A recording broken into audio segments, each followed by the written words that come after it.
Estamos ao vivo em cores, galera. Bom dia para quem está assistindo ao vivo. Bom dia, boa tarde, boa noite para você que vai assistir ou ouvir depois. Vocês estão bem? Eu estou bem. Um pouco levemente rouca, porque ainda são os resquícios pós-Covid. Mas fora isso, está tudo bem. Eu vou dar umas catarreiras aqui, mas não é nada, não. Hoje eu estou carreira solo. Mentira, o Vitor está aqui comigo sempre, obviamente, por trás dos microfones. Por trás das câmeras sou eu. Operando a máquina para esse negócio e rolê funcionar.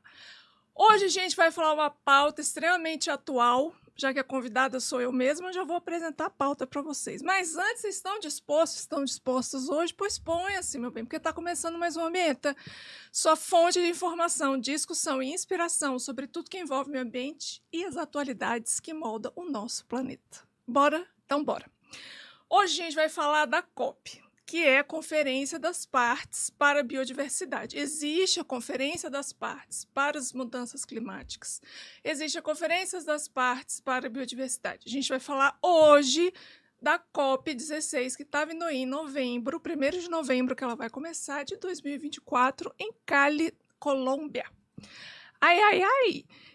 E vai ser a COP16, número 16, para falar da biodiversidade. E eu vou falar o que é COP, então te acalma. Caramba, o que é COP? O que é biodiversidade? O que é... Te acalma, gente. Né? Estamos começando. E a gente vai falar dos créditos à biodiversidade. Por quê? A gente gosta de inventar coisa para a gente se coçar. Né? A gente gosta de inventar problema, de pegar uns negócios. Vamos dar crédito de carbono, crédito da biodiversidade. Vamos dar crédito.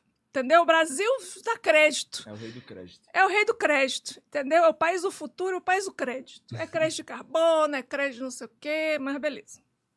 Então, a gente vai entender o que é isso, dentro também do contexto da COP, dentro do contexto das mudanças climáticas, para a gente não fazer merda, né? Não vamos fazer merda como a gente está fazendo com os créditos de carbono, e a gente também vai entender melhor sobre isso, tá? E se der tempo... Porque hoje tem Você Sabia, mas se der tempo, eu vou trazer uma pergunta do Pergunte Carol Qualquer Coisa. Então já fica aí a novidade que eu quero trazer em novembro. Novembro já tá aí, gente. Bater nossa porta. Daqui a pouco a gente está ouvindo, então é Natal, né? Nos shoppings. Isso. Porque essa música é maravilhosa, que não envelhece, a gente fica de saco cheio dela, mas todo ano ela nos persegue. Então, é Natal, já está chegando. Então, em novembro, eu quero trazer o Pergunte a Carol Qualquer Coisa. Como é que funciona o Pergunte a Carol Qualquer Coisa? É Pergunte a Carol Qualquer Coisa mesmo. Posso perguntar coisas pessoais? Pode. Se eu vou responder ou não, já é outro problema. Já são outros 500. Mas, sim, posso perguntar coisas pessoais? Pode perguntar coisas pessoais. O Snoopy deixa. Posso perguntar coisas relacionadas ao meio ambiente? Posso. Posso perguntar coisas nada a ver? Pode também, gente. Porque eu também sou aqui seu plantão de dúvidas para as coisas aleatórias. Então, você pode perguntar qualquer coisa. Então, eu estou fazendo enquetes toda semana lá no meu Instagram, @Ambienta Rádio Federal, tudo junto, sem acento. Você vai lá nos stories, você coloca sua pergunta. Eu estou colocando pergunta, tô colocando caixinhas de pergunta. Então, você coloca a pergunta nessa caixinha. Aí você me fala se você quer que eu fale seu nome ou não. Tem também como você mandar perguntas anônimas, que eu também estou colocando link de perguntas anônimas. Então, mande perguntas anônimas se você não quiser ser identificado. Agora, se você quiser ser identificado, mas que eu não fale seu nome aqui no programa, tudo bem também. É só falar, Carol, posso... eu estou mandando aqui, eu sou fulano, mas não quero que você me identifique no programa. Só responda a minha pergunta. Tá joia também. E se você quiser também mandar e-mail, que agora a gente tem e-mail, ambientapodcast@gmail.com. Se você quiser mandar um e-mail pra gente perguntando alguma coisa, pergunte também, tá? Aí você fala se você quer ser identificado no programa ou não, porque eu também posso fazer a pergunta aqui de forma anônima, mas eu respondo para você tranquilamente, tá? Então, 3 possibilidades. Caixinha no Instagram, nos stories toda semana. Caixinha anônima nos stories também no Instagram toda semana. E você pode mandar e-mail para ambientapodcast, tudo junto, @gmail.com. Joia? Então, joia. Beleza.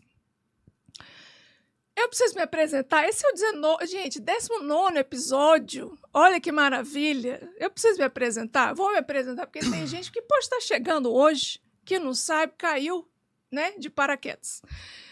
Gente, eu sou Carolina, sou doutora em Economia pela Universidade de Brasília, Economia Ambiental, sou mestre em Ecologia e sou bióloga de formação, tudo pela Universidade de Brasília. Já iniciei o pós-doc em Portugal, não terminei, voltei, já fiz de um tudo, inclusive trabalhei muitos anos na educação, tenho 24 anos de área de educação e área acadêmica, e a minha vida é estudar meio ambiente e juntar ecologia com economia. Então, hoje, o assunto que a gente vai falar hoje tem tudo a ver com essa ligação. Porque, ultimamente, a gente tem percebido que cada vez mais tem sendo usado instrumentos econômicos para que a gente consiga atingir objetivos de conservação, de preservação e até de reflorestamento. Então, para que a gente consiga atingir determinadas metas de conservação que o país assinou junto com as Nações Unidas e vários outros países, a gente utiliza de instrumentos econômicos, instrumentos de política e instrumentos financeiros. Então, hoje, a gente vai falar exatamente disso. A gente vai falar da COP da Biodiversidade, que vai iniciar agora dia 1º de novembro, está aí, a COP número 16, e a gente vai falar justamente sobre esses instrumentos financeiros que estão sendo utilizados para atingir metas, seja de conservação, seja de preservação e restauração de florestas, enfim, de conservação, como já falei, diminuição de incêndios, desmatamento e tal. Então, vamos começar pelo início. O que é COP? Vitor, você sabe o que é COP? Copy... Não é de copywriter. É isso que eu ia falar. A única coisa que eu lembro é só copyright. Não é de copyright, porque a copy é C-O-P-Y, né? Uhum. De copywriting. Não é a copy do marketing. A copy é C-O-P, que se chama Conferência das Partes. Ela foi criada como parte de um processo de negociação e implementação da Convenção da Diversidade Biológica, CDB. Então, eu vou falar aqui, CDB, CDB, CDB. Não é CBD, não é CB de bola desse. Não é canabidiol. Eu não estou falando de canabidiol, não estou falando de marihuana aqui. Vamos pegar essa parte aí, vão adulterar e colocar nas redes sociais esse corte polêmico. Hein? Vai falar assim, a Carol tá estimulando. Não. Falando de droga. Não. Falando de dorgas. Não. Eu não estou falando de CBD, estou falando de CDB, ao contrário. É Conservação da Diversidade Biológica, CDB. Então, quando eu falar de CDB, você já sabe o que eu estou falando. Então, a COP foi criada para esse processo de negociação e implementação da Convenção da Diversidade Biológica, que surgiu na época da Rio 92. Você não era nem nascido, Vitor. Rio 1992, que é a cúpula da Terra, que é justamente o tratado internacional, aquela Rio 92, a Eco 92 ou Rio 92, né? A CDB foi estabelecida, então, a Convenção da Diversidade Biológica, foi estabelecida sobre os auspícios, olha que palavra bonita que eu coloquei aqui, da Organização das Nações Unidas. Então, é o tratado da ONU para a gente conservar a biodiversidade, dado alguns objetivos, são três objetivos principais que a CDB tem, e que os países assinaram essa convenção e, consequentemente, passaram a fazer parte das COPs, que é a Conferência das Partes, para discussões, então, onde todos os países sentam, então, para discussões internacionais para saber se cada país está atingindo aquelas metas que foram colocadas inicialmente e alteradas ao longo do tempo. Então, a Conferência das Partes é para que cada país traga como é que foi, se conseguiram atingir as metas, se não conseguiram. Então, se não conseguiram, por quê?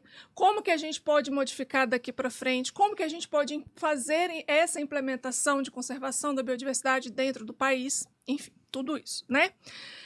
Para quê? Para a gente parar de... Na verdade, tentar, né?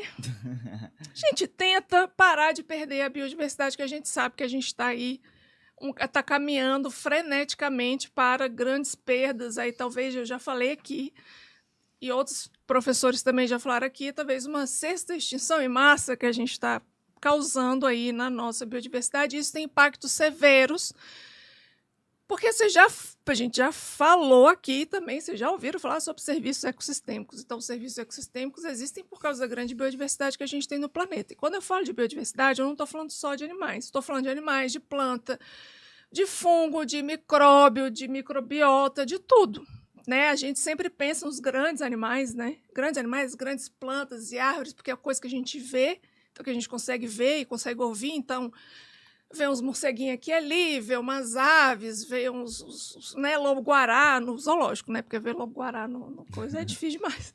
Vê a onça e tal, a gente pensa nos grandes. Mas não só nos grandes, os pequenos também, principalmente os de base, de cadeia alimentar, que eu já falei aqui, que também são importantes porque eles são, de novo, a base da cadeia alimentar. Então, de todo o funcionamento, às vezes, do ecossistema depende desses micro-animais que estão ali, que sofrem grandes impactos. Então, quando eu falo de biodiversidade ou de diversidade biológica, eu estou falando de um tudo, estou falando da galera toda, não estou falando só da flora, das plantas, ou da fauna dos animais, estou falando dos fungos, estou falando dos protozoários, estou falando das bactérias, das algas, dessa galera toda, tá?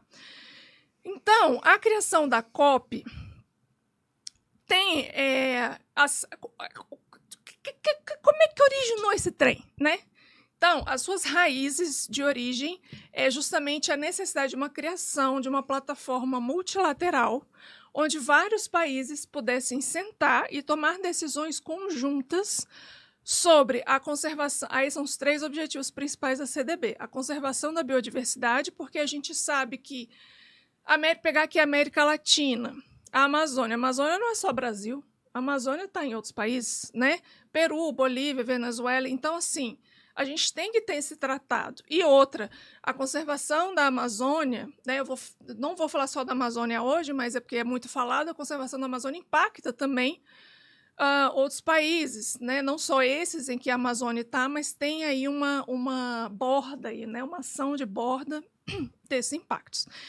Então, esses países se reúnem para falar 3 principais objetivos, que é sobre a conservação da biodiversidade, o uso sustentável dos recursos biológicos como um todo e a repartição justa dos benefícios advindos do uso dos recursos genéticos. E aqui a gente vem também com a questão da assimilação dos conhecimentos tradicionais e indígenas. Então, basicamente, esses 3 objetivos principais da CDB. Conservação da biodiversidade, o uso sustentável dos recursos biológicos e naturais e a repartição justa dos benefícios dos recursos genéticos. Quando, de novo, a gente fala de recurso genético, a gente fala de recurso genético tudo, inclusive das comunidades indígenas tradicionais que já utilizam, né, plantas e animais. Desculpa. Quando foi criada, foi em 92, como já falei na CDB, havia uma crescente preocupação com a distribuição dos benefícios, de onde vem esses... de como é que a gente pode retornar para essas comunidades tradicionais que já utilizam esses recursos biológicos em suas comunidades, né? A gente trouxe a quilombola aqui, a Sirlene, ela falou sobre isso, que já é muito utilizado de plantas medicinais, fazem as garrafadas, etc. Isso seriam os usos biológicos. Há também a preocupação com a extinção das espécies, né, de uma forma geral, que são por que está aumentando a extinção das espécies? Por causa do aumento dos impactos negativos que a nossa própria vida, meios de produção, atividades humanas estão impactando os ecossistemas. Então, a CDB, a Convenção da Diversidade Biológica, é uma resposta internacional para que todo mundo vamos conversar, vamos todo mundo sentar numa mesa, não é uma mesa, é um auditório gigante, aí cheio de mesa e tem lá uma bancada, depois vocês procuram lá, CDB, COP, né, vai mostrar foto. Tem vários painéis ao longo, porque como são 3 objetivos principais, e dentro desses 3 objetivos principais tem várias diretrizes, etc., então cada salinha vai discutir uma coisa, depois junta todo mundo no final e apresenta, entendeu? Porque é muita coisa. Então, a resposta a essas preocupações foi a conservação da biodiversidade, proteger espécies e hábitats e ecossistemas, uso sustentável da biodiversidade e dos recursos naturais, garantir que os recursos sejam utilizados de maneira que permita sua renovação e sustentabilidade, o que a gente viu com os últimos incêndios, que a gente não está deixando isso acontecer. 3, repartição, e eu já vou falar sobre isso, que é a participação do Brasil na COP. Repartição justa e equitativa dos benefícios, que é promover a distribuição... Isso é uma das coisas mais difíceis. Promover a distribuição dos benefícios econômicos derivados da utilização dos recursos genéticos, especialmente para os países que abrigam essas riquezas naturais, como o Brasil, e que têm comunidades tradicionais indígenas que retiram sua própria subsistência, seus recursos econômicos para isso, né? Então, a COP é esse órgão decisório da CDB, ou seja, vamos discutir, vamos ver o que está todo mundo fazendo e vamos sentar aqui todo mundo, todos os países, para ver se está todo mundo se comunicando e todo mundo indo a um objetivo específico, que são esses 3 objetivos, né? Como que funcionam essas reuniões? Vou beber água. Que eu falo muito. Hoje é uma aula, gente. Senta que a gente vai tomar aula aqui. Como que funcionam essas reuniões? Então, existem os países signatários, os países que assinaram lá em 92 e que depois reassinaram de novo em 2002, 10 anos depois. 2012, eu acho. Eu posso estar falando besteira, mas 2012, foram 20 anos depois. Reassinaram, né? Vamos ver aqui a galera, os países. São 192 países que fazem parte da CDB, se não me engano. Eu esqueci de colocar essa informação. Mas o Brasil, o importante é que o Brasil é um deles, né?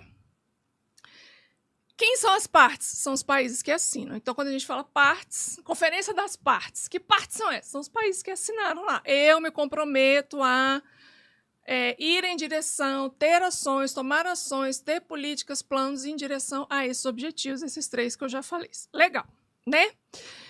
Então, são feitas, de novo, nessas reuniões, avaliações do progresso do que foi feito no país. Então, já viu que a gente tem... Eu vou mostrar o que o Brasil vai... Eu vou mostrar o que o Brasil vai apresentar e eu vou criticar ponto um a um. Não vou me antecipar, não, porque a gente vai chegar nessa parte, né? De quanto em quanto tempo? Então, acontece de 2 em 2 anos. A última aconteceu em 2022. Em 2022, foi decidido, inclusive, um novo, que eu vou botar aqui, que é o Acordo Kunming-Montreal, que é o Marco Global da Biodiversidade Kunming-Montreal, que foi em Montreal em 2022. A COP, então a COP 15, que foi antes da 16, porque essa de agora é a 16. Então, a COP 15 foi em Montreal, e lá em Montreal, 2022, foram estabelecidas novas metas, que é a meta que falaram que é 30-30. Aumentar ou proteger 30% da biodiversidade até a mais, né? Esse é a mais até 2030 por meio de conservação e restauração de ecossistemas. Muito bem. Em casos específicos ou em casos especiais, podem ocorrer reuniões extraordinárias, né? Ou seja, reuniões fora desse período de 2 em 2 anos, tá? Quem traz essa conversa pode ser um país que pode propor, ou normalmente a própria ONU, né? Por meio aí do Programa Nacional Programa das... gente! Programa da... eu tô com coisa em inglês, Nações Unidas, Programa das Nações Unidas para Proteção do Meio Ambiente. A pessoa está aqui tentando fazer tradução simultânea. Essa hora da manhã, o café não funcionou ainda, gente. Como é que é a participação? São só governos que participam? Não. Como é que é? Então, as reuniões da COP normalmente participam governos nacionais, então vai os representantes, vai a galera das relações lá internacionais, vários representantes do Ministério do Meio Ambiente para assuntos internacionais, né, que representam os interesses do país, então vão levar o resumão que aconteceu, vão levar e vão expor e vão discutir o que vai acontecer lá, e negociar essas políticas globais, que basicamente são políticas globais, mas que decidem globalmente lá, mas que cada país tem que fazer a sua política interna. Tanto que, aí só um adendo, que essa questão de repartição de benefícios, eu ia trazer lá embaixo, mas eu já trago aqui, a gente conseguiu, somente em 2015, com a publicação da 13123, que é de recursos genéticos, é a Política Nacional da Diversidade Biológica e Recursos Genéticos e Comunidades Tradicionais, 13123, de 2015. Somente em 2015 que a gente conseguiu trazer essa questão dos recursos genéticos, trazer essa questão dos recursos naturais, do uso dos recursos genéticos pelas comunidades tradicionais e indígenas, e regulamentar isso um pouco depois. Então, para você ver, só em 2015. E a gente está trazendo um novo conceito que eu também vou falar mais para frente, que é o de bioeconomia, que está relacionado a essa legislação, mas que a gente ainda não está sabendo lidar muito bem com isso, não. Mas vamos lá. Quem participa da COP? Os governos, os representantes, organizações internacionais, como o próprio PNUMA, que é o Programa das Nações Unidas para o Meio Ambiente, e a ONU, então tem os representantes da ONU e os representantes do PNUMA, o PNUMA faz parte da ONU. que apoiam todo esse processo de negociação e implementação. Então, quem que organiza o rolê é a ONU e o PNUMA, e que vai agregar as contribuições de todos os países e etc. Pode participar também sociedade civil, né, OCIPs, organizações de sociedade civis, pode participar as ONGs, organizações não governamentais ambientais, que participam como observadores e influenciam os debates com dados científicos e perspectivas sociais. Então, principalmente agora, com a participação, graças, né, às forças do universo, que a gente consegue ter mais aproximação das comunidades tradicionais e indígenas nesse processo de decisão e de discussão, muitas organizações civis e ONGs estão trazendo as comunidades tradicionais e indígenas para esse debate, o que eu acho maravilhoso.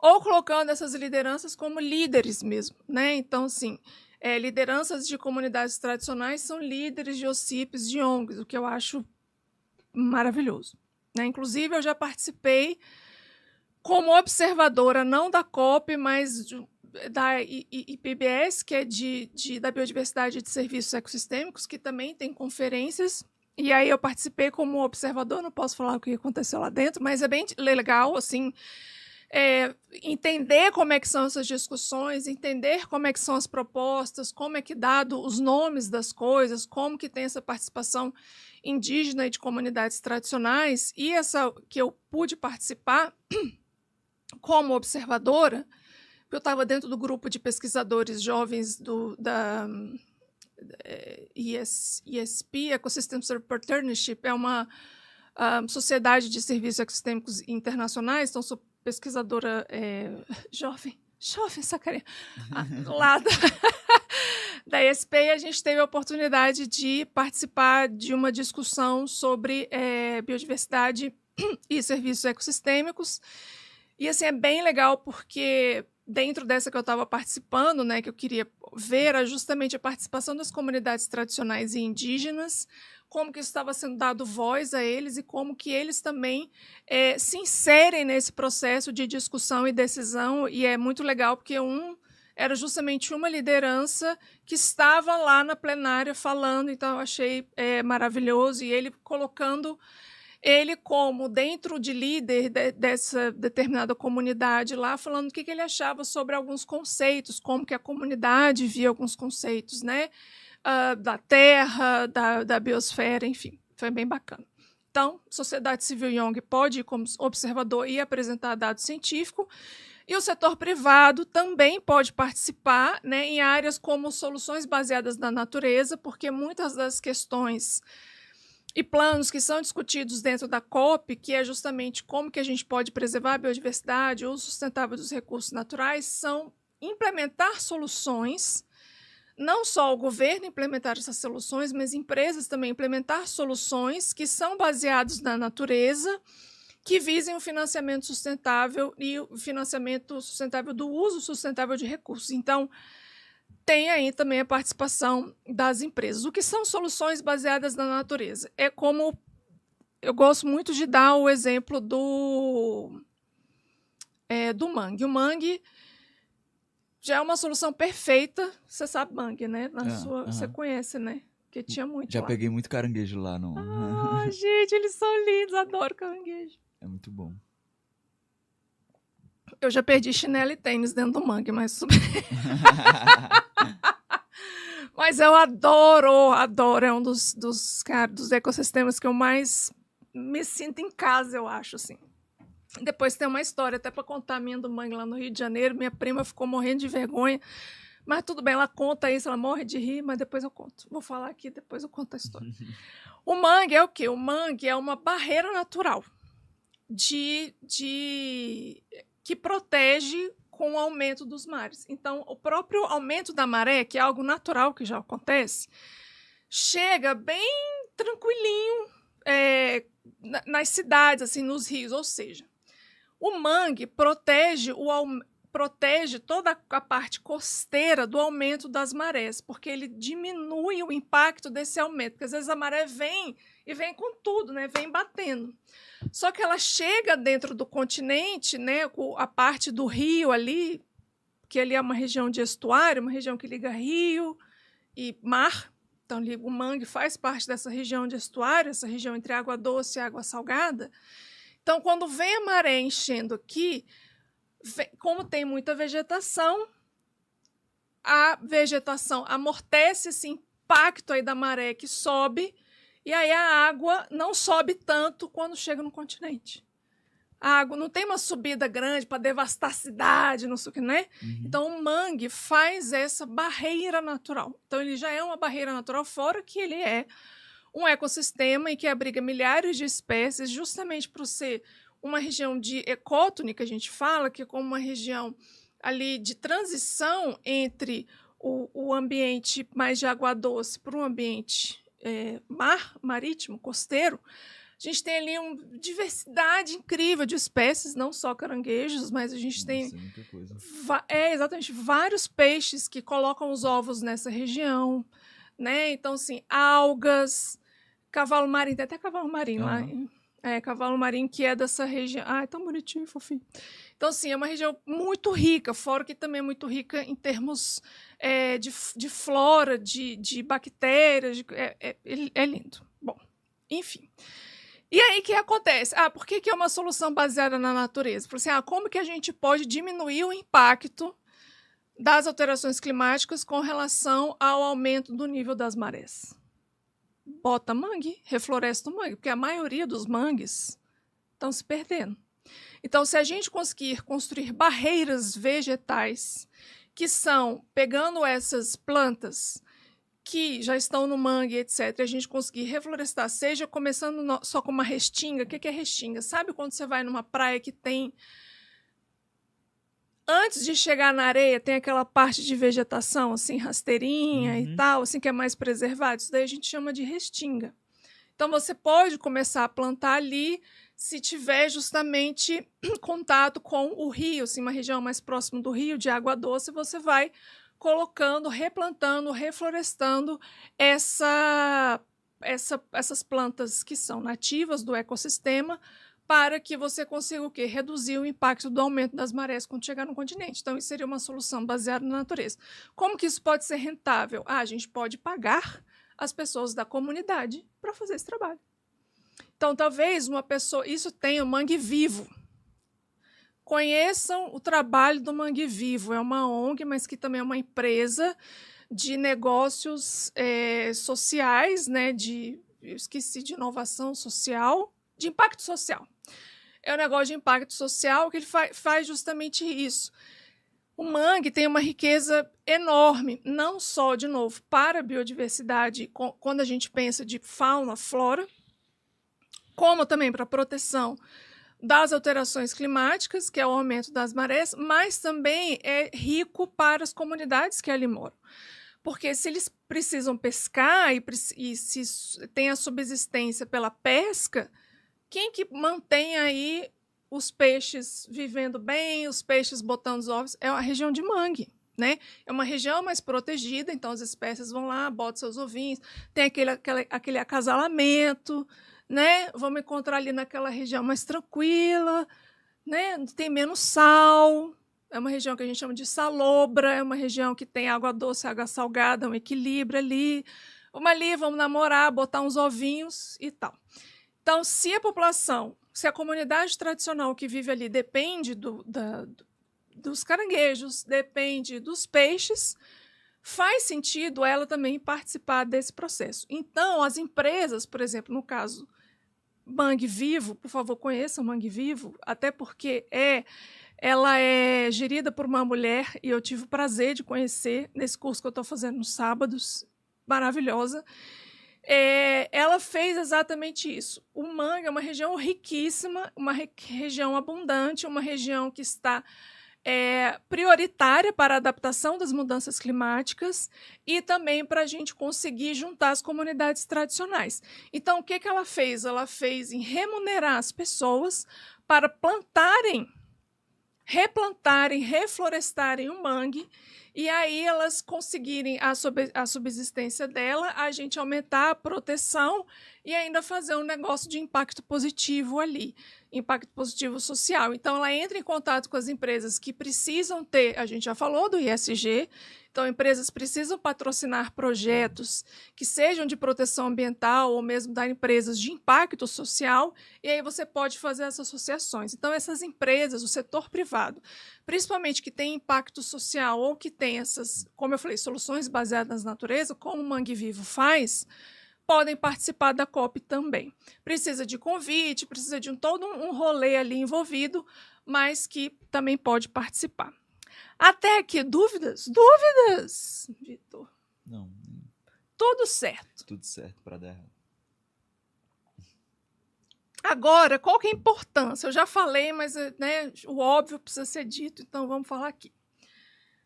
Na COP, trata de temas que vão desde a criação e fortalecimento de áreas protegidas, que já existem, ou a criação de novas.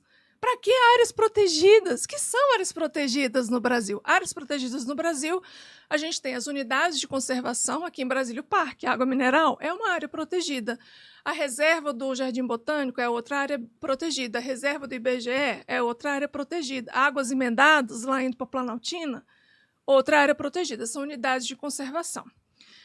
Outra área protegida também que a gente tem são as reservas extrativistas. Isso tem muito na Amazônia, né? As reservas extrativistas, a comunidade vai lá, extrai borracha, açaí, castanha, própria comunidade. É uma outra área protegida, mas de uso sustentável. A gente também tem as comunidades indígenas, é uma área protegida, que inclusive são os que mais protegem no Brasil, tá? São os que mais você vê ao longo dos anos uma demarcação indígena e vê o crescimento externo, você vi isso aonde? Na Amazônia, eu acho.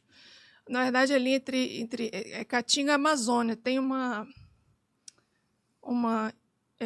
área indígena delimitada, e aí, ao longo do tempo, você vai passando assim, a vista de satélite, como é que está sendo a ocupação em volta, é assustador. Mas você vê lá que a área indígena fica preservadinha. Lindo. Isso é uma área preservada. E também estão querendo estipular agora as comunidades tradicionais, como, por exemplo, as comunidades quilombolas. Aqui na Chapada a gente tem, né, os Calunga, como também áreas protegidas, uma vez que eles dependem, como a Si já falou aqui para a gente, eles são floresta, então é extremamente importante a conservação do território. Então, tudo isso são áreas protegidas, tá? Não só, a gente só pensa, às vezes, em unidade de conservação. Não, não é só as UCs que a gente conhece, né, as unidades de conservação, mas todas essas outras também podem ser áreas preservadas. Então, o que é discutido é a criação de novas áreas, como que está o status de conservação das áreas que já estão preservadas e até como que a gente pode financiar. Aí começa a loucura. Quando a gente bota dinheiro, aí, gente, porque quando bota dinheiro na mesa, já era. As coisas começam a complicar. E a gente vai falar disso. Então, como que é feito isso? É feito, de novo, com o acompanhamento dessas metas e a estipulação de novas metas a cada 2 em 2 anos ou não. Então, a gente já teve, no período de 2011 e 2020, o Plano Estratégico para a Biodiversidade e as metas de Aichi, que são 20 proposições para conservação com objetivos, dentro de 5 objetivos principais.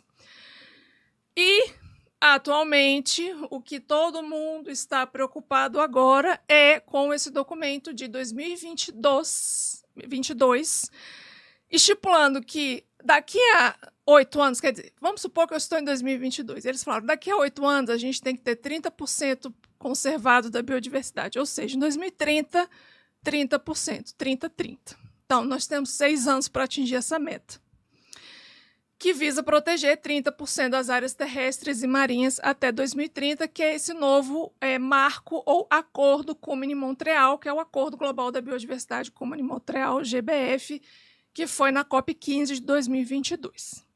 Além disso, na COP são discutidas políticas de conservação integradas às ações climáticas. Óbvio, a gente vai ter a COP das mudanças e alterações climáticas aqui no Brasil ano que vem, a COP26 do clima, Tem também o apoio à inovação em mercados de créditos ambientais, que é aí que o negócio começa a ficar muito doido.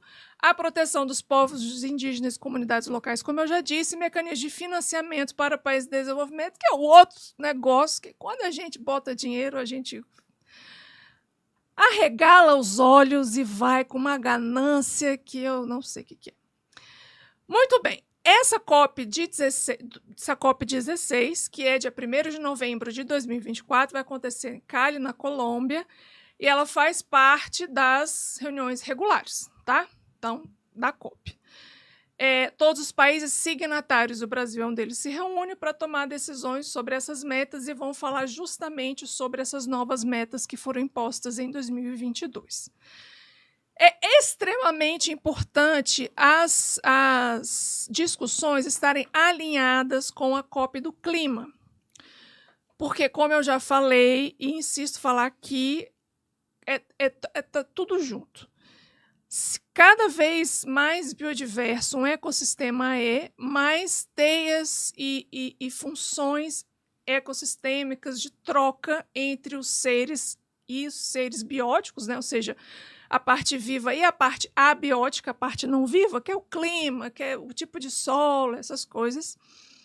Tudo isso traz para a gente, não só para a gente, mas para todos os seres, serviços ecossistêmicos, né? Que são os resultados ou os produtos das funções de toda a relação ali de todas as espécies. Quanto mais biodiverso, mais relações, né? Ou seja, mais hábitat, mais espécies, diferentes tipos de solo, ou seja, quanto mais biodiverso e mais preservado está o local, melhor a manutenção dessas funções e, consequentemente, o ecossistema se torna mais resistente e resiliente a impactos. Impactos como enchentes, ventos, tufões, incêndios, tudo isso que a gente está vendo de eventos extremos causados pelas alterações climáticas que a gente já está sentindo na pele há um tempo. Os furacões da vida aí que aparecendo agora. Exatamente. Dependem da existência de um ecossistema biodiverso. Dependem da biodiversidade. Então, se a gente não tem biodiversidade, se a gente não cuida da nossa biodiversidade, se a gente efetivamente não traz para a pauta da discussão, aí eu estou falando do Brasil, se o Brasil não traz para essa pauta de discussão, tanto da COP16 quanto com a COP26, 29, eu já estou ficando doido, acho que é 26, do clima que vai acontecer ano que vem, se a gente não traz a importância do Brasil, dos ecossistemas, da manutenção da biodiversidade e de trazer isso realmente como uma riqueza do Brasil e não um fundo de assistencialismo, que daí eu vou falar sobre as questões financeiras e econômicas, se a gente precisa trazer essa importância. A gente precisa colocar isso em primeira coisa. Porque aí sim a gente vai começar a mudar, fazer efetivamente essa transição para que a gente seja um país prioritário, assim, pioneiro nas atividades, nas ações com relação às adaptações às mudanças climáticas, né? E a mitigação para o negócio não piorar, ou seja, não aumentar mais de 2 graus daqui para frente. Porque a gente já aumentou 1,5 graus, tá, gente? A gente já aumentou. A gente já está no período em que a gente já está no aquecimento médio global de 1,5 graus. E isso, obviamente, impacta a vida de todo mundo, não só a nossa vida, seres humanos, como a vida de todos os seres que habitam nessa terra. Por isso que quanto mais diverso, mais resistente e resiliente é um ecossistema. E o Brasil, né, como um dos países com a 5ª maior biodiversidade do mundo, né, não sei ainda se está nesse patamar, talvez pode ter mudado, deve ser um dos pioneiros em trazer a biodiversidade, trazer o valor real que a biodiversidade tem na vida de todos nós. Então, eu realmente esperaria que o Brasil tivesse esse discurso, assim, colocasse isso na mesa como a gente vai fazer sim, a gente vai proteger mesmo tanto, só que o discurso está sendo muito contraditório entre economia, desenvolvimento econômico e proteção da biodiversidade, e eu vou chegar lá. Tanto que quando eu vi essa estratégia do Brasil, eu falei, putz, galera, sério? Porra. Mas vamos lá, quais são as principais discussões da COP? Não estou falando do Brasil que vai levar lá, da COP. O que vai ser assim, eita, o que essa galera vai discutir? Monitoramento e implementação das metas globais desse GBF, que é... GBF? Deixa eu ver aqui se é isso mesmo, estou falando isso. Que é o o Acordo Marco Global da Biodiversidade de Comune em Montreal de 2022, que é chamado Metas Globais 3030, que é aumentar a preservação dos ecossistemas terrestres e costeiros 30% até 2030. E isso é uma das coisas que a gente precisa ficar atento no Brasil. Então, se você se importa, se você achou palha, todo mundo achou, né? Todo mundo achou horrível o que aconteceu no Rio Grande do Sul, todo mundo sentiu na pele o que aconteceu nos incêndios no centro, norte e sul do Brasil, com os incêndios aqui em Deve, a gente sentiu. Então, se você sentiu na pele e você quer mudança, você, meu querido, minha querida, tem que ficar atento a essas metas 3030, tá? Porque a gente precisa aumentar áreas protegidas, seja comunidades tradicionais, indígenas ou unidades de conservação, em 30%, visando a proteção da biodiversidade, de hábitats necessários para a biodiversidade, tanto em ambientes terrestres quanto em ambientes costeiros, tá? Então, um dos principais focos da discussão dessa COP mundialmente vai ser justamente como que a gente implementa e como que está o progresso dessa meta, porque começou em 2022, tá? O Brasil não está indo muito bom, não, porque de tanto que queimou esses 2 últimos anos, eu acho que, enfim. E, além disso, vão ter discussões para o quê? Explorar o financiamento necessário para alcançar essas metas, porque precisa de dinheiro para alcançar essas metas, porque precisa realocar pessoas, precisa dar indenização, precisa fazer regularização fundiária, e tudo isso leva dinheiro e tempo. Não só dinheiro e tempo, mas também força política, né? A segunda coisa, como eu já falei, financiamento e inovação financeira para a conservação. Tem um cálculo aí muito doido falando que a perda, que a lacuna de recursos, ou seja, o que está faltando de recurso para conservar a biodiversidade, estima em termos de 700 e 900 eu vou falar de novo, tá? 700, 900 bilhões. Eu não sei nem o que é esse número. Eu não consigo nem palpar esse número assim, sabe? Dá nem para 700, 900 bilhões de dólares anuais, tá? Para que a gente consiga... Isso é o que está faltando para a gente chegar mais ou menos nessa meta, assim. Então, a COP vai trazer fortemente, por isso que eu quis trazer esse tema, sobre o financiamento e incentivos financeiros e econômicos como créditos da biodiversidade. E aí a gente vai falar disso, né? Que podem mobilizar o capital privado para essa conservação voluntária, mas a gente tem que estar muito atento a isso. E eu vou falar por quê. Terceiro assunto muito importante é a relação da biodiversidade e da mudança climática, como eu já falei aqui, né? A gente precisa realmente ter política de reflorestamento e restauração de ecossistemas-chave, como o mangue, por exemplo, e o cerrado também, porque aqui é o coração das águas. Quarto assunto, conservação no Brasil e florestas tropicais. A gente tem florestas tropicais não só no Brasil, o trópico é toda uma faixa do globo, então a gente tem florestas tropicais no mundo inteiro. E o Brasil é uma das partes centrais, porque, de novo, a gente tem floresta tropical no Brasil, floresta da Mata Atlântica, floresta amazônica, são florestas tropicais, né? E também por causa de ser um país mega diverso, detentor da 5ª maior biodiversidade do mundo. De novo, por isso que eu falei, o Brasil tem que ser um dos pioneiros a levar esses assuntos para a COP. Aí, gente, vou até beber mais água, porque a gente vai chegar quais foram as metas que o Brasil vai apresentar nesta COP26. Você está preparado, Vitor? Estou pronto. Pronto e animado. Seu animado foi ótimo. Me sinto pronta, né? Aquele meme assim. Bora. Então, um resumo das principais contribuições do Ministério do Meio Ambiente frente às metas nessas novas metas de 2022. Só uma pergunta. Quem é à frente do Ministério daqui do Brasil? É a ministra, que vai com o secretário, provavelmente, com o secretário de Clima, o André Lima, e o da Biodiversidade, eu não sei, deixa eu ver. Isso é uma boa pergunta, secretário. Mas a ministra vai, provavelmente, o Aí, ó, secretária. Ela mesma. Rita de Castro Guimarães. Ah, não, essa é a secretária. Ou é coisa? Não. A pessoa tá doida. Não, é a secretária. Quem é? Ela mesma, o chefe de gabinete. É a Rita de Castro. Provavelmente ela vai, porque ela está à frente a essa Secretaria, né, Nacional de Biodiversidade, Florestas e Direitos Animais do Ministério do Meio Ambiente. Vai a ministra, provavelmente vai o secretário de Clima, e também vai alguns... Um amigo meu sempre vai, porque ele está dentro dessa pauta, ele é um dos que juntam esses dados, levam essas questões dos planos para ver como é que está. Ele está bem dentro dessa questão da lei da biodiversidade, 13.123, que pauta todas as outras, não só essa, mas essa é uma das principais.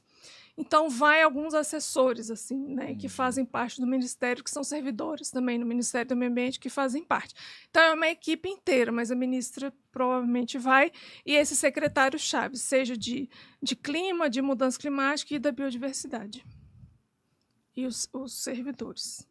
E também vai o das Relações Internacionais, que eu esqueci, porque dentro do Ministério das Relações Internacionais também cada um tem lá para diversos setores, né? Meio ambiente, parará, justamente para participar dessas discussões internacionais. Então, eles vão também. Entendi. Porque, se não me engano, são eles que falam, né? Como voz do país. Bom, então vamos lá. As principais metas dentro desse acordo como em Montreal de 2022, que foi extraído do portfólio do Ministério do Meio Ambiente e as metas da CDB, que eles vão apresentar na COP16, são 10, que eu consegui resumir aqui, 10 pontos.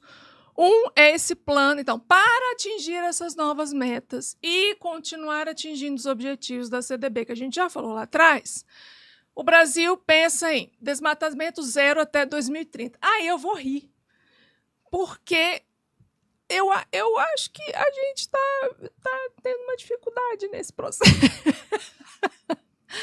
Mas, bom, eu realmente quero acreditar que a gente consiga o desmatamento zero até 2030, que ele se compromete a eliminar o desmatamento tendo até 2030, dentro dessas metas, né?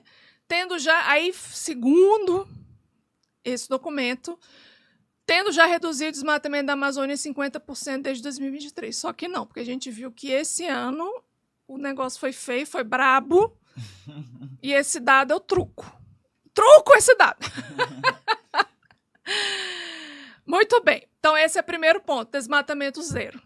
Né? Por isso que eu estou falando que o secretário do Clima vai, né, o André Lima, porque ele está dentro dessa pauta, de desmatamento zero até 2030. 2, restauração de 12 milhões de hectares. Então, essa restauração, tá? Então, essa meta inclui a restauração de 12 milhões de hectares de vegetação nativa, promovendo a conservação de ecossistemas críticos como floresta, cerrado, caatinga, pantanal e zona costeira. E dentro da zona costeira a gente tem os mangues, né?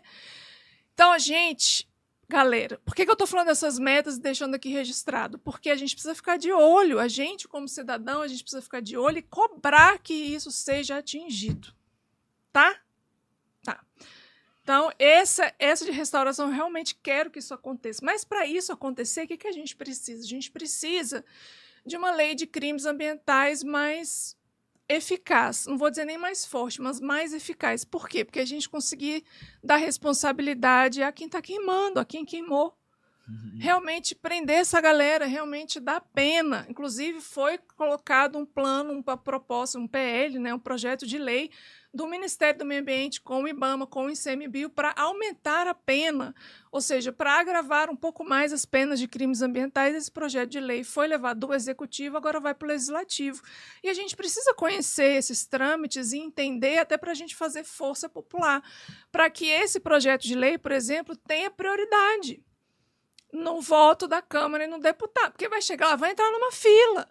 O presidente pode falar assim, isso aqui é prioritário, mas dependendo de quem é o presidente da Câmara, de quem é o presidente do Senado, se está alinhado politicamente com o presidente, tudo bem, pode até ser que role ali uma coisa, mas se não tiver alinhado, vai lá para debaixo da fila.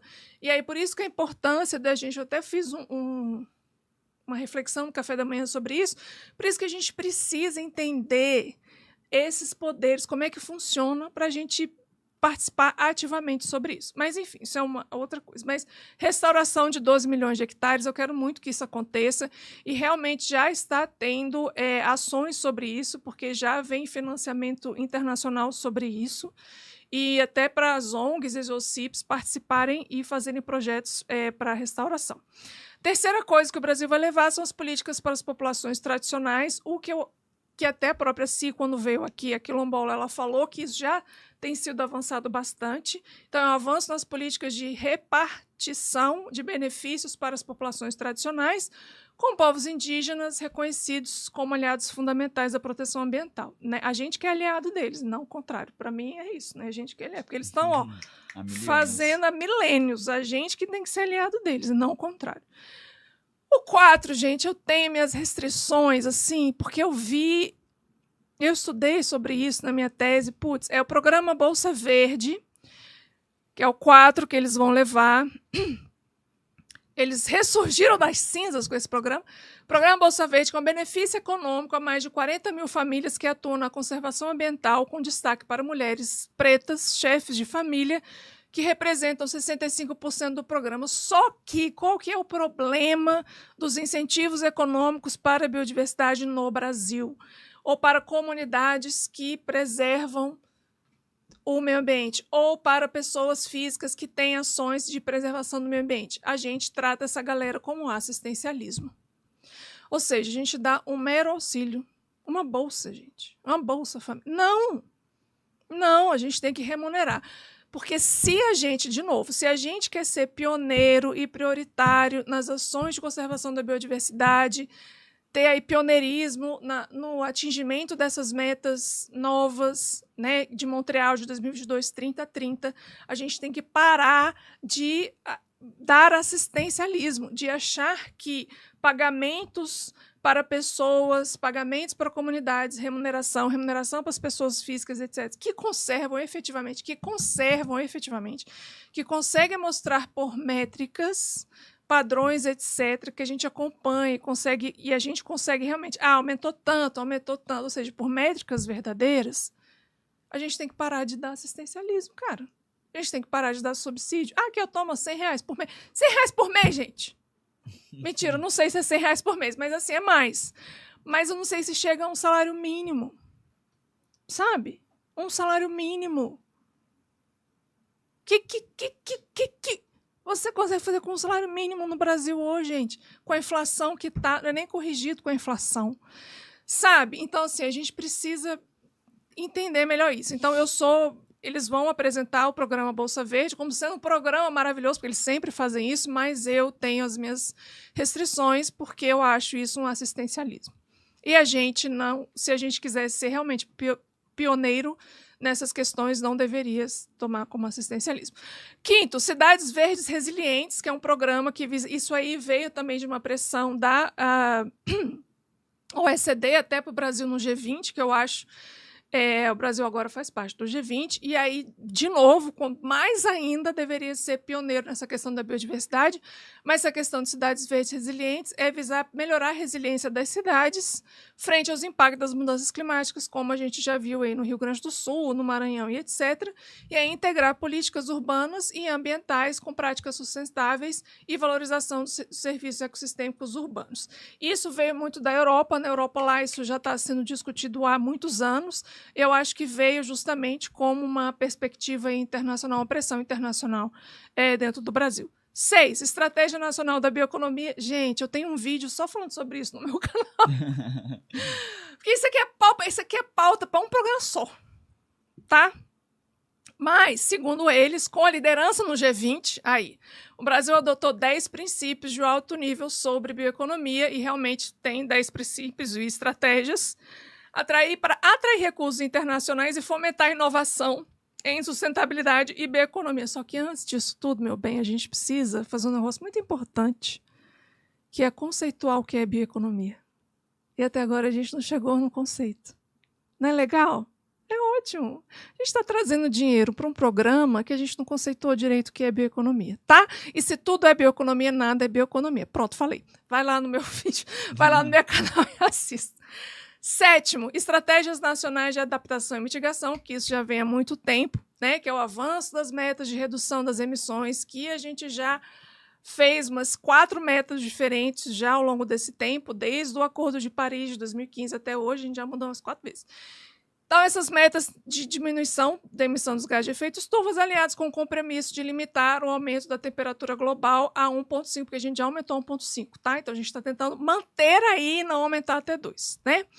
E tentar alcançar a neutralidade climática até 2050. E isso é uma meta. A 8ª é combate à desertificação, desenvolvimento do 2º Plano de Ação Brasileiro de Combate à Desertificação e Mitigação dos Efeitos da Seca, focando em áreas vulneráveis e na minimização dos impactos ambientais, como, por exemplo, áreas de Caatinga, essas áreas que incendiaram na Amazônia, Pantanal e no próprio Cerrado. Nono, planejamento espacial marinho, e realmente agora já saiu uma política sobre esse zoneamento e sobre um plano para a preservação do espaço marinho. Então, o Brasil também avança na coordenação de atividades marinhas, equilibrando o desenvolvimento socioeconômico com a proteção ambiental.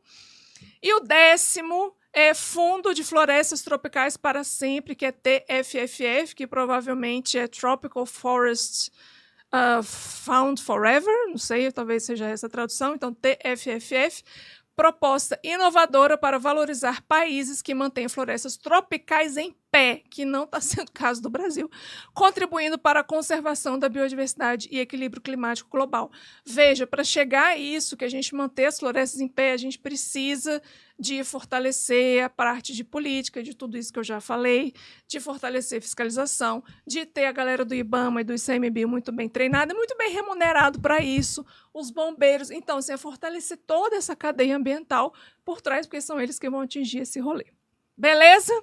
Então, essas 10 são as 10 iniciativas e propostas que o Brasil vai mandar para a COP16. E aí, Vitor, o que você acha disso? São as propostas legais. Vamos ver se isso realmente vai entrar em prática, né? Porque o Brasil é isso, fala muito e nada. E a gente... É o povo que fala bonito e nada faz. Isso, mas a gente, como população, a gente tem que estar de olho nessas metas e tem que cobrar. Bom, já chegamos quase ao final do programa. Eu nem terminei ainda. Vamos falar, se você não é inscrito, vamos fazer essa pausa para você respirar, né? Se você não é inscrito no canal, se inscreva, meu bem. Bota aí no sininho, clica no Balancandam, bota seu e-mail para você receber as notificações de quando tiver novos episódios. Todo sábado de manhã a gente está aqui, entendeu? Só não teve sábado passado. Não por causa do feriado, mas porque eu fiquei doente. Bom, se você não segue a gente no Instagram, já segue, @AmbientaRádioFederal. Lá eu tô colocando stories toda semana para você mandar pergunta para um episódio que eu quero fazer só. Pergunte para Carol qualquer coisa, então vocês podem perguntar qualquer coisa para mim, que eu vou fazer esse programa especial para vocês. Você pode ir lá mandar nos stories no nosso Instagram, @AmbientaRádioFederal, tudo junto, sem acento. Siga também a Rádio Federal, @Rádio Federal, que produz esse programa. Se você quiser patrocinar esse programa, se você quiser colaborar, se você quiser contribuir, manda pra gente um direct nesses 2 Instagram, ou você pode mandar também pro meu pessoal, @carolinedades, ou pro e-mail, portalradiofederal@gmail.com, ou para, desculpa, gente, contato@radiofederal.com.br. Então, você manda e-mail lá. Gosto muito daquela menina lá que fica falando coisas sobre o meio ambiente, acho muito interessante, quero patrocinar, quero auxiliar financeiramente, quero produzir alguma coisa em conjunto, quero divulgar meu produto. Fala com a gente que a gente conversa. Tá bem? E tem a campanha do Apoia-se, apoia.se/ambienta. Os 100 primeiros assinantes, apenas R$9 mensais. Eu mando newsletter, eu atraso a entrega das newsletter? Atraso a entrega da newsletter, tá, gente? Mas eu mando. Tem grupo, já mandaram 2 perguntas para o grupo, né? E eu sempre dou prioridade às pessoas que perguntam no grupo dos assinantes, então eu vou responder as perguntas deles primeiro, porque eles também estão participando. Pergunte a Carol qualquer coisa. Então, se você quiser participar do grupo, entra lá, participa do grupo, saiba das pautas antes, saiba de tudo antes, receba as newsletters, assine R$ 9,00 mensais. E se você for os 100 primeiros assinantes, e vai ser, tá, gente? Vocês vão receber um e-book meu de presente de Natal. Com as minhas histórias de campo, tá bom? Então, assina lá, apoia.se/ambienta. Então, vamos continuar. Que chegamos agora na parte falar sobre o que são créditos de biodiversidade. Créditos de carbono, a gente já teve um episódio sobre isso com o professor Jorge, o 2º episódio, inclusive ele vai voltar para falar de carros elétricos, vai ser maravilhoso. Que a gente falou que são créditos de carbono, mercado de carbono, etc, etc. Hoje, o que eu tenho visto muito nessa semana, e por que eu decidi falar isso nesse episódio, não só por causa da COP, mas tem muita gente falando sobre crédito de biodiversidade e a gente precisa se atentar a alguns pontos. Tá? Primeiro, que são créditos de biodiversidade. Carol, você tirou esse conceito do Brioco? Não. Eu tirei de um artigo científico que foi lançado agora em 2024, em fevereiro. Tá? O artigo científico chama Biodiversity Credits, Learning Lessons from Other Approaches to Incentivize Conservation. Ou seja, créditos de biodiversidade, lições aprendidas de outras abordagens para incentivar a conservação. De fevereiro de 2024, do Sven Wunder, W-U-N-D-E-R. Ele é aberto a todo mundo. Eu vou colocar o link também na descrição desse vídeo e lá no Instagram. Então, se você quiser ler esse artigo, ele tem 36 páginas. Então, você bota lá no ChatGPT e pede para ele ler para você, que é uma opção também. Eu trouxe de lá porque eles fizeram uma revisão.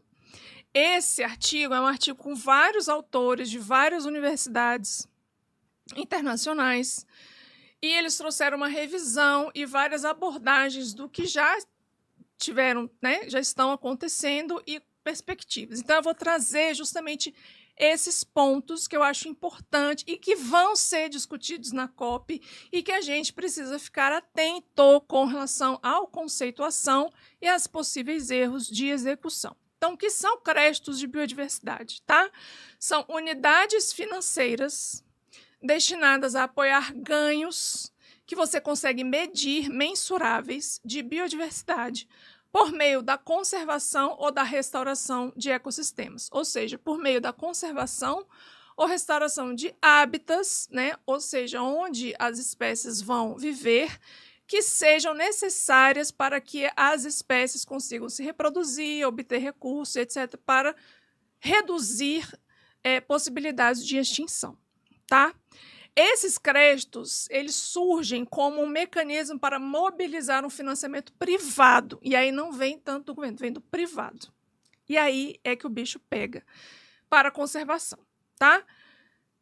Mas ele é diferente de uma compensação pela biodiversidade. O que é uma compensação pela biodiversidade? Compensação pela biodiversidade visa compensar perdas ecológicas e, consequentemente, da biodiversidade que resultam de atividades de grandes empreendimentos para desenvolvimento econômico. Então, hidrelétrica, estradas, oleoduto, tudo isso que a Nina, inclusive, já falou aqui no episódio sobre consultoria ambiental, que é necessário licenciamento, que é necessário ver como é que vai compensar ou mitigar as ações dos impactos negativos.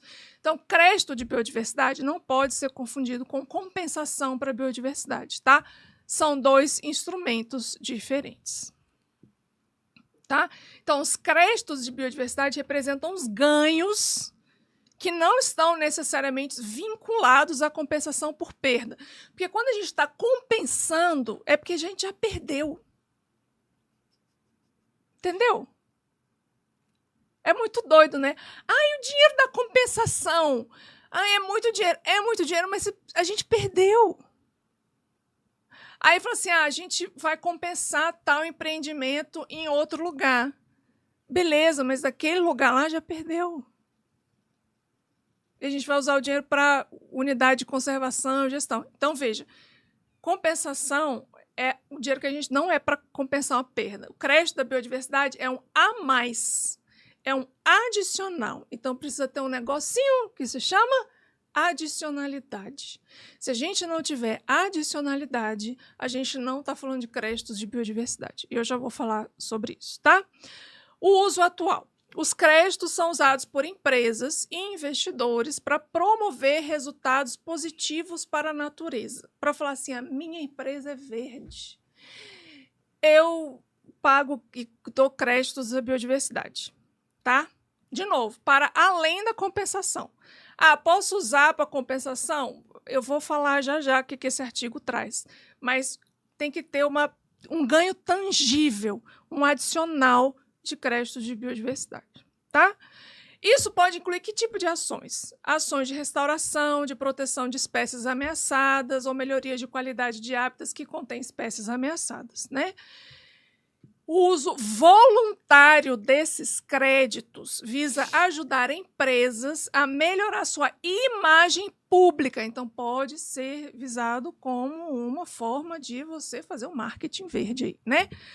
E aumentar o seu score de ESG, ou seja, aumentar lá aquele score de ESG, que a gente já falou aqui o que é ESG, gente. Environment Social Governance. E toda empresa tem, né, para a empresa ser bem locada num escopo aí dentro do Brasil e de empresas e de consumidor, porque eu li até um artigo esses dias que 60% dos consumidores estão dispostos a pagar a mais se a empresa efetivamente mostrar que ela é sustentável, que ela é verde.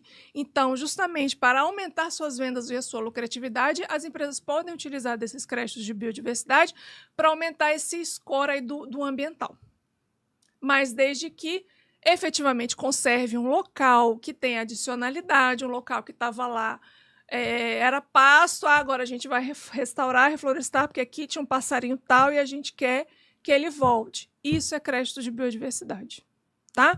Vai aumentar lá a coisa. E, além disso, vai mitigar os riscos futuros relacionados tanto à regulamentação ambiental quanto à adaptação. Quais são os principais erros que esse artigo viu na aplicação dos créditos de biodiversidade? O principal erro se chama pseudocreditação. O que é pseudocreditação? Pseudo é algo falso, né? Algo que não é aquilo que é, né? Então, esse pseudo, esse prefixo é isso. Então, há um risco de superestimar os ganhos de biodiversidade devido à falta de padrões rigorosos. E o que a gente falou nos episódios de ESG? Falta de padrões, falta de métricas distintas e organizadas de medir ESG. A mesma coisa está acontecendo com a bioeconomia. Falta de padrões para medir o que é bioeconomia. Eu sei porque eu estou acompanhando a discussão. E a gente corre o mesmo risco de ter falta de padrões rigorosos para medir e estimar esses adicionais de biodiversidade, tá? Então, projetos podem adotar linhas de base excessivamente flexíveis, ou seja, o quanto que tinha antes de biodiversidade ou quanto que tem de biodiversidade naquele local. Óbvio que a gente precisa fazer um estudo prévio de implementar qualquer projeto para a gente saber as linhas de base. O que tem lá? Como é que está a qualidade do ecossistema? Quanto de fauna tem? Quanto de ave tem? Quanto de mamífero tem? Quanto de inseto tem? Você vai preservar isso aqui, qual que é o objetivo principal? Eu vou fazer para preservar aves. Eu vou fazer para preservar pequenos mamíferos. Eu vou fazer para aumentar a insetofauna, né, a entomofauna, para que venha mais tais coisas para aumentar. Então, você precisa de um objetivo claro. E como a gente não tem métricas ainda e padrões para isso, você pode simplesmente, a minha linha de base aqui, tem pouco para caramba. Sei lá, fiz uma amostra. Na seca. Tem tanto. Baixo, normalmente vai ser baixo o número de fauna, principalmente de faunas grandes, né? Baixo. Aí você pega só essa estimativa e aí vou usar ali, vou começar a proteger e fazer. Aí você vai medir a segunda métrica, você vai medir o quê? Na chuva. Sei lá. Sabe? Isso é um erro. Isso você está superestimando algo que não é a verdade. Então, a gente precisa de padrões, de metodologias, etc. Tá?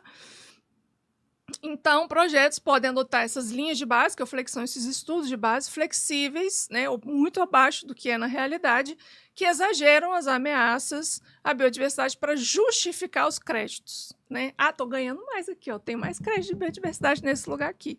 Resultando em resultados, é ótimo, inflacionados e não genuínos. Então, essa é a primeira grande questão. Por quê, gente? Porque fazer esses estudos de linhas de base gasta dinheiro.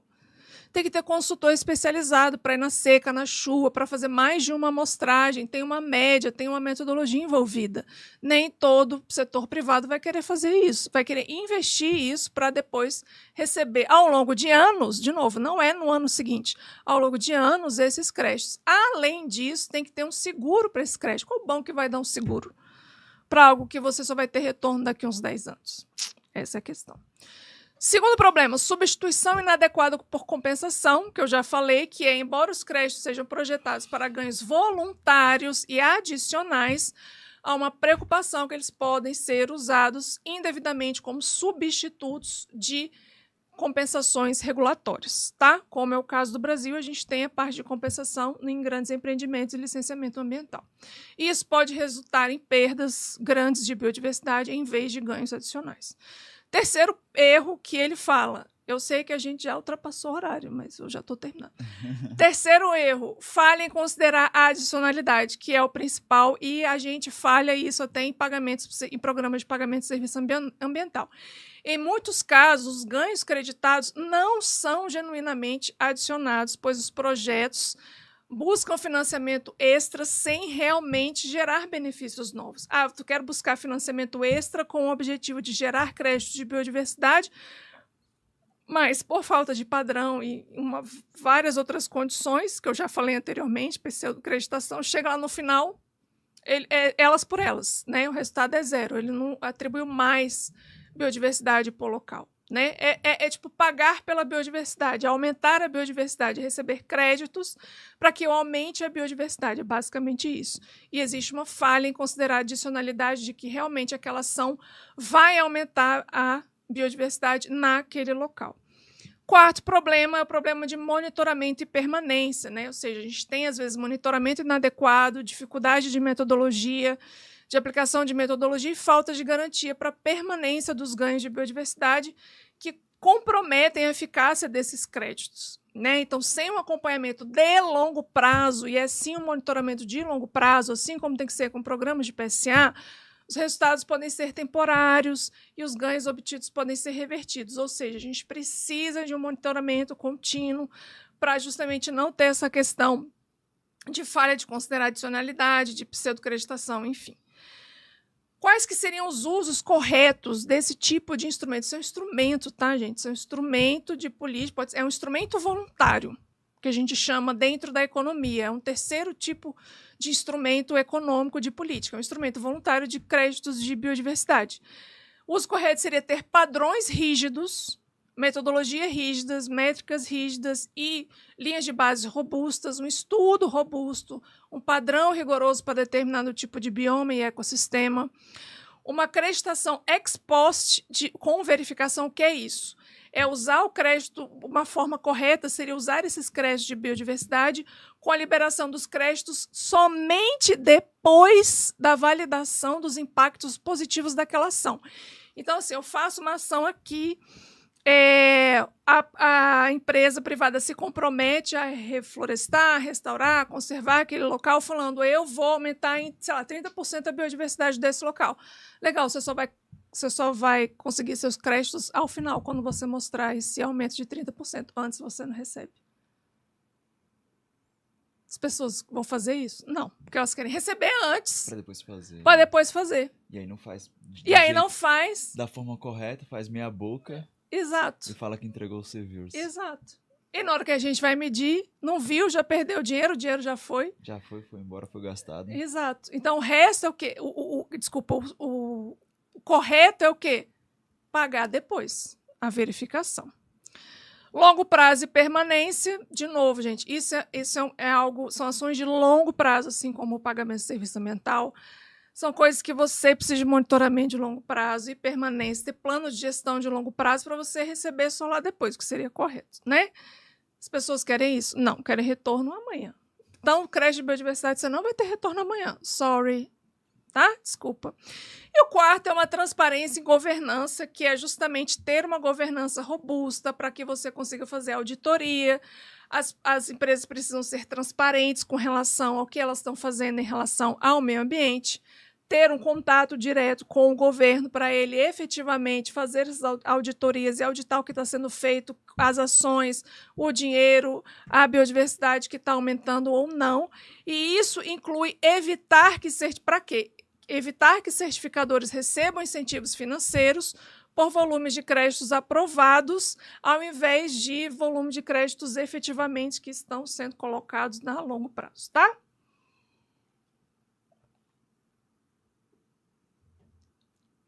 Ou seja, esse poderia ser um excelente incentivo voluntário para restaurar a biodiversidade, para estar de acordo com as metas da CDB, para estar de acordo com as metas de 2022? Sim. Sim.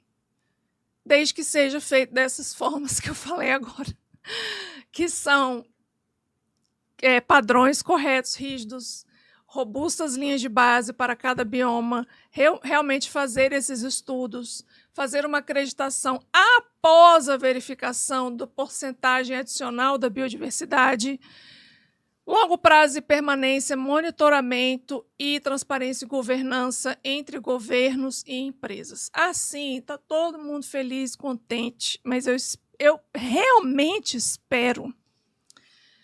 Carol falando agora. Né? Carol foi falando o episódio inteiro, mas assim...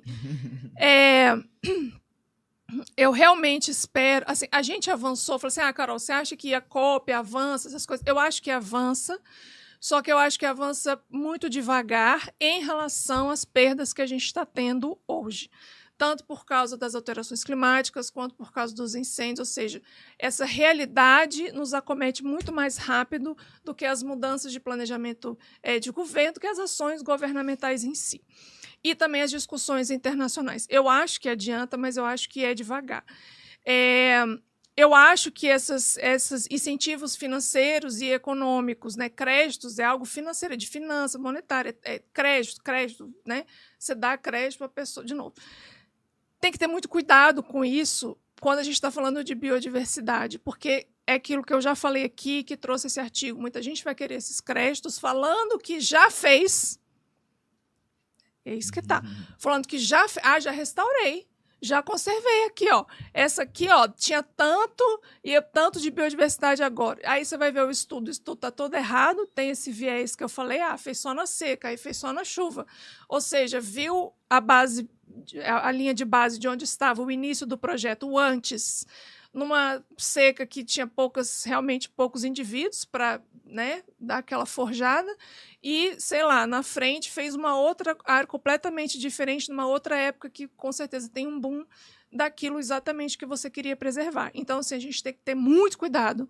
Se o Brasil for abrir para créditos de biodiversidade, não só o Brasil, mas para vários outros países, a gente precisa olhar a ciência, o que os pesquisadores estão falando, qual que é o conceito daquilo que está escrito, quais são os padrões, quais são as métricas, como que a gente faz, qual que é o passo a passo para a gente efetivamente conseguir ter uma melhora na biodiversidade. Porque se a empresa quer ficar rico com isso, meu filho, você está fazendo pelo objetivo errado. Tá? Se a empresa, quero crédito de biodiversidade, porque eu quero ficar rico, gente. Vamos aproveitar todo mundo, porque eu sei muito bem que muitas empresas vão fazer isso. Vamos aproveitar o crédito de biodiversidade, vamos aqui comprar uma área e já vamos começar e etc. E aí, no final, vai ser igual o programa de PSA. No final, não dá o serviço ecossistêmico que você pagou para dar, o proprietário de terra continua plantando, enfim, dá ruim, entendeu? Então, agora a gente tem um momento, como eu falei, para o Brasil ser pioneiro nessa área, porque é o quinto maior. Cara, o mega diverso, é um país mega diverso, de tamanho continental, então vamos fazer o negócio direitinho? Vamos organizar? É que nem aquele negócio, organizando todo mundo transa. Então, organizando, a gente consegue conservar. Organizando, a gente consegue reflorestar os 12 milhões de hectares. Organizando, a gente as empresas efetivamente conseguem ganhar esse selo de ambiental por crédito de biodiversidade, mas não vão ganhar o crédito de biodiversidade agora, vão ganhar o crédito de biodiversidade daqui a 15 anos, né? Então, sim, vamos organizar direito?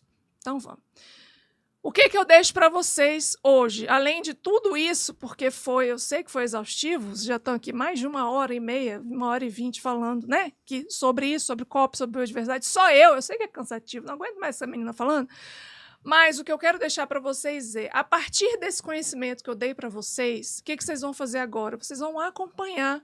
Eu peço que vocês acompanhem as ações do governo, seja na COP e daqui para frente. Como é que o governo vai avançar isso e reverter isso em políticas e ações? Quais são os projetos de lei que vão ser propostos pelo Executivo para o Legislativo? Qual que é a ordem de votação desses projetos? Vamos atrás, vamos votar em galera que daqui a 2 anos, na galera que fez alguma coisa para que esses planos, esses projetos avançassem. Então, é hora da gente, cidadão, ter esse protagonismo ambiental. Então, é isso que eu quero que você tenha, esse protagonismo ambiental, para daqui para frente, efetivamente, que a gente consiga mitigar, adaptar as alterações por meio de aumento de biodiversidade, aumento da conservação, aumento de hábitats, reflorestamento e sem desmatamento. Então, bora junto? Então, bora. O Você Sabia de hoje é sobre o Cerrado, que eu vou falar alguns você sabia rapidamente, porque a gente está acabando. Você sabia que o Cerrado é o segundo maior bioma da América do Sul? Depois da Amazônia, o Cerrado é o segundo maior bioma. Então, nós estamos no segundo maior bioma da América do Sul. Você sabia que o Cerrado é considerado a caixa d'água ou a coração das águas do Brasil? É a caixa d'água, é onde chove, porque as raízes são profundas, profundas, profundas. Então, chove, é amortizado pela vegetação, entra a água e fica uma grande caixa d'água no subsolo. E que também dali vão para várias bacias, principais bacias hidrográficas do Brasil. Você sabia que o Cerrado possui mais de 12.000 espécies de plantas, das quais cerca de 40% dessas 12.000 espécies, ou mais, que as 12.000 espécies são identificadas, não existem em nenhum outro lugar do mundo, só aqui no Cerrado. O Cerrado, inclusive, é um dos locais em que você tem mais orquídeas endêmicas. Orquídeas no Cerrado. Você vai andando no Cerrado, você fala, isso aqui parece uma orquídea. Provavelmente é, porque é o que mais tem, principalmente no Cerrado rupestre. Você sabia que a biodiversidade do Cerrado ajuda a regular o clima? Seja justamente por isso que eu falei, por ser a caixa d'água, o coração das águas, bombeando água aí, seja para absorver essa água nos lençóis freáticos, e seja por absorver o carbono, estoque de carbono, principalmente no solo e nas raízes. Isso é óbvio, né? Mas óbvio precisa ser dito. Você sabia que as alterações climáticas estão acelerando a extinção de espécies no Cerrado? Detalhe, acelerando a extinção de espécies endêmicas e prioritárias do Cerrado? Então é isso. Por isso que é tão importante a gente ficar atento a esses planos, às discussões da COP, ter um protagonismo de cidadão mesmo, de acompanhar essas informações. Beleza? Se você gostou, siga a gente, compartilha, dá um joinha, já se inscreva no canal para receber as notificações. Sábado que vem a gente vai ter um super, hiper convidado aqui para conversar com vocês. Aí sim a gente vai ter um convidado de peso, por favor. Eu não vou nem falar quem é, eu só vou falar nos stories. Na quinta-feira vocês vão saber. Sem spoiler. Eu não vou dar spoiler hoje, só quinta-feira que vocês vão saber. Vai lá no @Ambienta Rádio Federal, fala no post o que você achou desse episódio. Muito obrigada, Vitor. Obrigado a você pelo aulas e cursos e palestras de hoje. É isso, eu tô aqui para isso. Um beijo, galera, e até o próximo sábado.